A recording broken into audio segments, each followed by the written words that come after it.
Hallo ihr Lieben, wenn ihr Schokolade liebt, dann müsst ihr unbedingt mal dieses selbstgemachte Schokolikör testen. Sehr einfach und schnell gemacht, super cremig, perfekt als Geschenk oder für die Feiertage. Du kannst den Likör pur genießen, für Cocktails verwenden oder zum Dessert servieren. Bist du gespannt?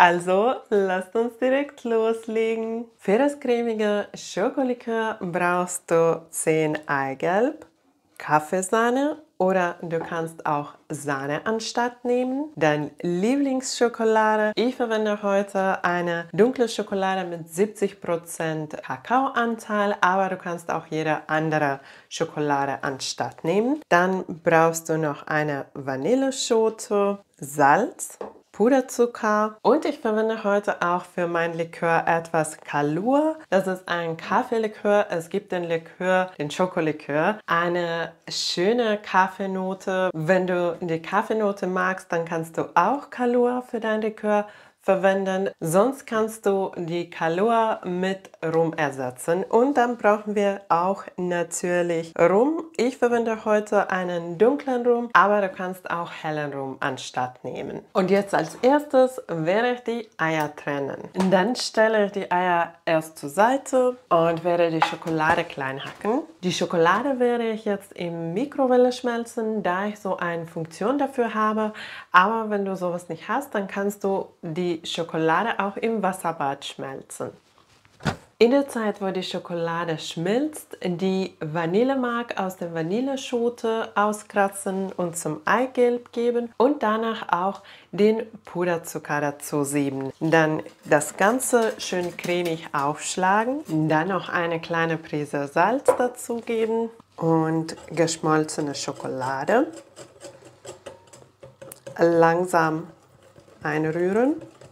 Und das ganze Kondensmilch auch langsam dazugeben. Und zum Schluss das Rum und Kalua, wenn du Kalua dazu gibst. Und jetzt werde ich die Mischung auf Wasserbad langsam erhitzen, bis es mindestens 70 Grad erreicht. Es ist wichtig, die Masse beim Erhitzen ständig rühren, so dass es gleichmäßig erhitzt wird und nicht von einer Stelle zu heiß wird. Es ist auch ganz wichtig, dass die Masse nicht kocht, sondern bei mittlerer Hitze langsam warm wird und nur bis die 70 Grad erreicht hat. Dann vom Wasserbad nehmen und du wirst auch merken, dass die Mischung so richtig schön cremig geworden ist. Dann habe ich schon hier meine Flaschen bereit. Die habe ich vorher sterilisiert. Es ist ganz wichtig, die Flaschen zu sterilisieren, sodass die sauber sind. Den heißen Likör in sterilisierte Gläschen füllen, danach schließen und erst komplett abkühlen lassen. Nach dem Abkühlen im Kühlschrank aufbewahren. Und so ist der Likör etwa 2 bis 4 Wochen im Kühlschrank haltbar. Der Likör ist wirklich schön cremig geworden und ich mag so einen Eierlikör, wenn er richtig cremig ist, weil man den dann auch als Soße für Desserts verwenden kann. Wenn du den Likör nicht so cremig magst und magst, dass es etwas flüssiger ist, kannst du etwas mehr Flüssigkeit dazugeben. Das kannst du auch nach dem Kochen machen. Beim Kochen ist es nur wichtig, dass die Eier diese 70 Grad Temperatur erreichen. Das macht den Likör auch länger haltbar. Und wenn du dann merkst, dass es etwas dickflüssiger geworden ist,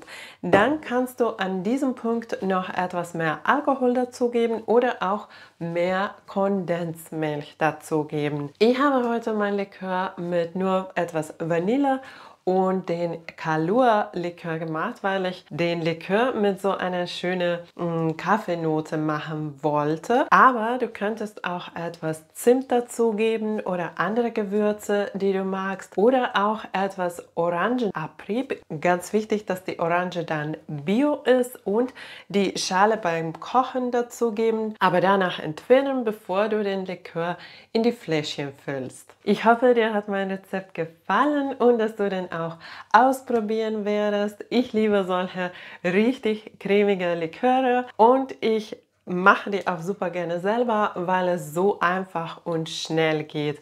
Ich finde, dieses Likör ist ein tolles, hausgemachtes Geschenk, entweder für Feiertage oder einfach so als tolles Mitbringsel. Wem würdest du diesen Schokolikör am liebsten schenken? Schreib mir gerne in die Kommentare. Wenn dir das Rezept gefallen hat, vergiss nicht den Daumen nach oben zu geben und wenn du neu auf meinem Kanal bist, kannst du jetzt abonnieren, um keine neuen leckeren Rezepte zu verpassen. Danke, dass du dabei warst. Tschüss und bis zum nächsten Mal.